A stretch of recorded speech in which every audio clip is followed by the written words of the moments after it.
नमस्कार मित्रांनो, नॉलेज सपर या माझ्या यूट्यूब चॅनलमध्ये तुमचं स्वागत आहे। आजच्या व्हिडिओमध्ये आपण माहिती घेणार आहोत की सोनारीचे भैरवनाथ खोची या गावात कसे आले। यापूर्वीच्या व्हिडिओमध्ये आपण खोची येथील भैरवनाथ मंदिराचे दर्शन घेतले असून मंदिराच्या पायरीवरील लाडकुबाईचा इतिहासही पाहिला आहे। एकेकाळी विविध वृक्षांनी नटलेल्या हिरव्यागार अशा खोची परिसरात वारणा नदीच्या तीरावर गुरे चारण्यासाठी एक आंधळा गवळी येत असे। तो गवळी सोनारीच्या भैरवनाथाचा भक्त होता। वारणा नदीच्या डोहात उभे राहून नित्यनेमाने तो श्री भैरवनाथांची भक्ती व प्रार्थना करत असे। गवळ्याची रोजची चाललेली दिनचर्या पाहून गावातील लोक या आंधळ्या गवळ्याची चेष्टा करायचे। याचे या गवळ्याला फार वाईट वाटले। त्यावेळी या गवळ्याने वारणा नदी पात्रात उभे राहून श्री भैरवनाथांचा जाप करण्यास सुरुवात केली। बऱ्याच वर्षांचा जाप बघून खोचीतील लोकांनी या गवळ्याला विचारले की बाबा, तू कोणाचा जाप करत आहेस? त्यावेळी या गवळ्याने सांगितले की मी श्री भैरवनाथांचा जाप करत असून ते सोनारीत आहेत। ते श्री कालभैरवाचा अवतार असून ते सिद्ध भैरव आहेत, म्हणूनच त्यांना सोनार सिद्धसुद्धा म्हणतात। श्री ज्योतिबांना रत्नासुराच्या वधाच्या वेळी श्री कालभैरव रूपात सरसेनापती म्हणून मदत केली। त्याचबरोबर चंड, प्रचंड, स्वर्ण, क्षर आदी राक्षस मारून ते सोनारात उभे असून माझा देव एक ना एक दिवस माझ्या भक्तीसाठी या खोची नगरीत वारणा नदीच्या काठावर नक्की उभे राहतील असे म्हणून गवळी पुन्हा जाप करू लागला। एके दिवशी या आंधळ्या गवळ्याच्या स्वप्नात भैरवनाथ आले व म्हणाले की मी नदीपात्रात शिळेच्या रूपात आलो असून मला वरती काढ।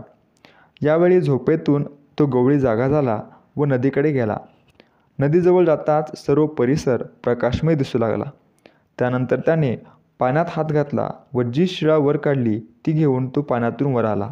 तेव्हा पहाट झाली होती। या गवळ्याने आसपासच्या लोकांना हाका मारून घडलेला सर्व चमत्कार सांगितला, पण गावकऱ्यांचा यावर विश्वास बसेना। हा खरा जर तुझा देव असेल तर काहीतरी चमत्कार घडवून दाखव, तरच आम्ही तुझ्या बोलण्यावर विश्वास ठेवू, असे लोक म्हणू लागले।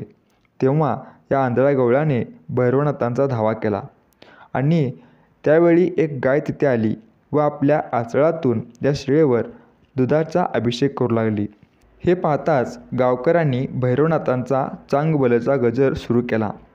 त्यावेळी गवळी म्हणाला, देवा, मला डोहात दर्शन दिला व वर येण्याचा मार्ग दाखवला, मी धन्य झालो, आता मला हे जीवन नको। एवढे म्हणताच गवळ्याच्या डोळ्यात तेज प्रकटले व त्याला दृष्टी आली आणि गवळी नाचू लागला। गावकऱ्यांच्या समोर हे सर्व चमत्कार होत असल्याने लोक आश्चर्याने या गवळ्याकडे बघत होते।